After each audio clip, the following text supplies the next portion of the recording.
Oi pessoal, estamos aqui outra vez para ajudá-los na compreensão da Palavra de Deus, da Bíblia e da teologia.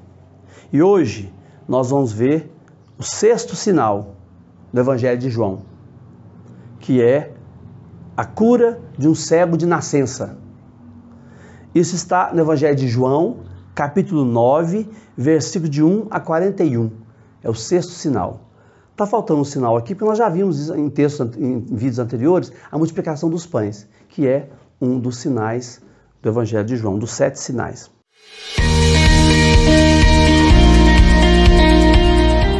O Evangelho de João traz esse texto como uma polêmica entre judeus e cristãos na época em que o Evangelho foi escrito.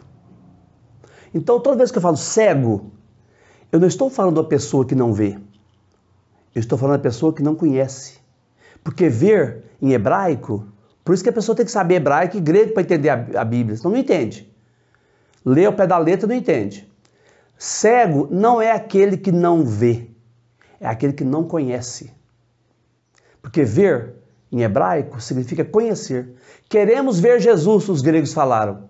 Queremos conhecer Jesus. Então esse texto é uma polêmica entre judeus e cristãos.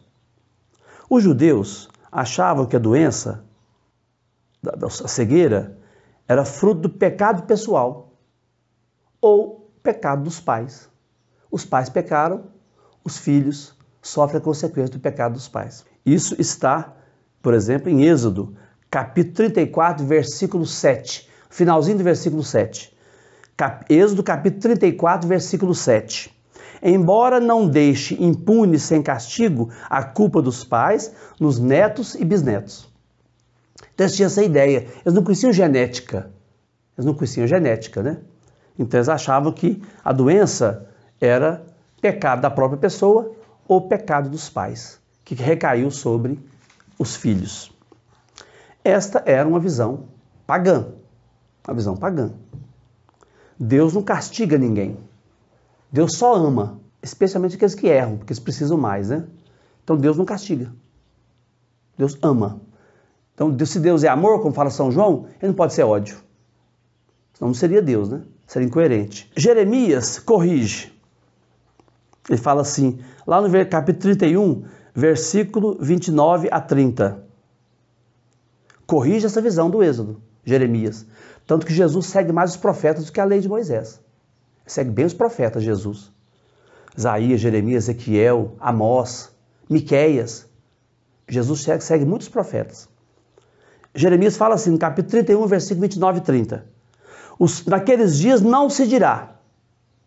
Os pais comeram uvas verdes, os filhos tiveram os dentes irritados ou embotados. Pois aquele que morrer será por sua própria culpa. E terá dentes embotados quem comer uva verde. Não é porque o pai comeu uva verde que o filho vai ter os dentes irritados. Claro que não.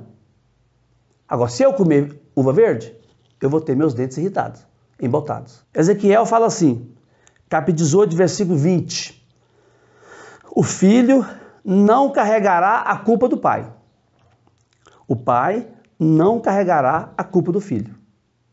É uma reflexão interessante sobre a responsabilidade pessoal em Ezequiel.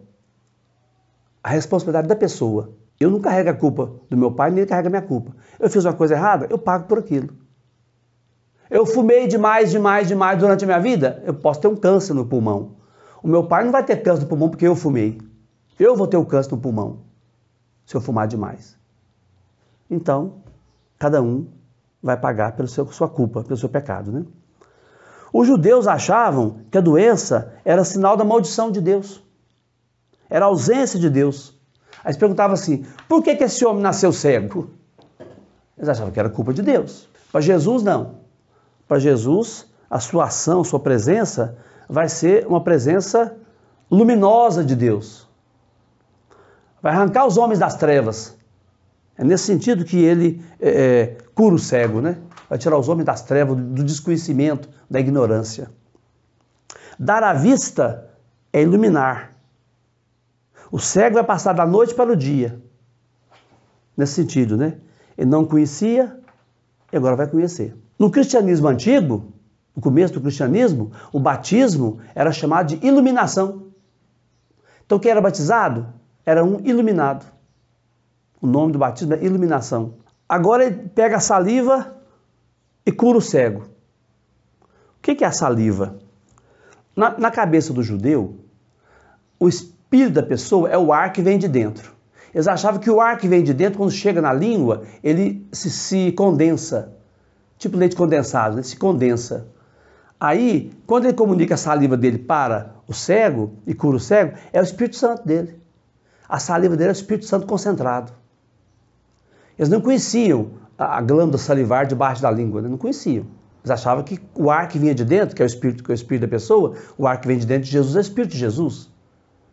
Aquele espírito que vem de dentro, que se condensa na língua, ele pega a saliva e cura o cego. Mas antes de ficar curado, o cego vai ter que se lavar na piscina de Siloé. A Siloé em hebraico significa enviado. Quer dizer, se você é batizado naquela piscina, você é enviado a dar um testemunho que foi curado. A mensagem é essa, né? Jesus é o enviado do Pai. E a sua água viva que cura o cego. A água viva é um dos símbolos do Espírito Santo. Quais são os símbolos do Espírito Santo? O ar, portanto, o sopro. Soprar é comunicar o Espírito Santo. Jesus soprou sobre os discípulos. É comunicar o Espírito Santo. Pentecostes. O sopro, o ar, é símbolo do Espírito Santo, uma brisa suave. Depois, outro símbolo de Jesus é a pombinha, do Espírito Santo é a pombinha. E o outro símbolo do Espírito Santo é a água viva. Aquela água benta que a gente joga é o Espírito Santo. A água benta que a gente joga no cadáver, que vai fazer a encomendação do defunto, antes de enterrar, é o Espírito Santo. É a água viva dada à samaritana, né? A água viva é símbolo do Espírito Santo. Quem é iluminado por Jesus se torna irreconhecível. Antes era violento, estúpido, tratava mal a família, a esposa. Depois de Jesus não, se torna gentil, boa pessoa, afável, respeitoso, porque se tornou discípulo de Jesus. Os judeus condenam Jesus porque ele não tem nada a ver com o homem religioso que eles têm na cabeça deles. Para o judeu, o homem religioso é o homem que cumpre os preceitos da lei. Jesus não tem nada a ver com aquilo que eles pensam. Eles condenam Jesus por isso. Jesus não é um homem religioso para os judeus. Ele não cumpre a lei. Ele cura em dia de sábado. Então as autoridades religiosas judaicas não aceitam serem questionadas nas suas convicções, no seu prestígio. Não aceitam. As autoridades judaicas, religiosas, acham que sabem tudo. Por isso julgam Jesus como um homem que não vem de Deus. É um pecador, é um adversário de Moisés. Porque Moisés é que era um homem santo para o judeu. Já a pessoa iluminada por Jesus, o cego, dá testemunho, né? Ele me curou. Eu não sei quem é, mas ele me curou. Então, Jesus faz a pessoa ficar livre, corajosa, sincera, sempre numa atitude de procura, capaz de suportar a violência. Essa é a pessoa iluminada por Jesus. Então, o cego faz um caminho de fé. Primeiro ele fala assim, foi um homem que me curou, não sei que homem que é esse. Depois ele fala, é um profeta. Depois ele fala, é um homem de Deus. Depois da presença de Jesus ele fala, é o Senhor. Ele faz um caminho de fé, de simples homem para Jesus como Senhor, o Cristo. O cego que não enxergava, acaba enxergando melhor do que os fariseus. Enxerga em Jesus o Senhor. Acaba enxergando melhor do que os fariseus, que eram muito religiosos. Os fariseus que achavam que enxergavam muito bem, são mais cegos do que o cego de nascença. Então o pior cego é aquele que não quer enxergar. Os fariseus que não reconhecem Jesus, portanto, continuam cegos.